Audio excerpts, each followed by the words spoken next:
தாய்மாமன் தங்க மோதிரம் திட்டம். உலகத்தில் மனுஷனா பிறக்கிறதே பெரிய விஷயம். அதுலேயும் நம்ம தாய்நாடான தமிழ்நாட்டில் பிறக்கிறது மிகப்பெரிய வரம். அப்படி நம்ம தமிழ்நாட்டில் பிறக்கிற குழந்தைகளை வரவேற்கும் திட்டம் தான் தாய்மாமன் தங்க மோதிரம் திட்டம்.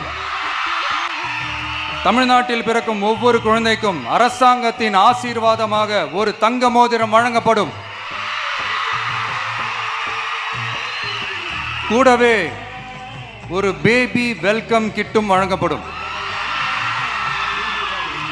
ஊட்டச்சத்து பொருட்கள், பேபி ட்ரெஸ்ஸஸ், தரமான baby soaps, baby oil, baby powder, baby கொசு வலைகள், பொம்மைகள், நாப்கின்ஸ் அண்ட் டயப்பர்ஸ் இவையெல்லாம் அந்த பேபி வெல்கம் கிட்டில் இருக்கும்.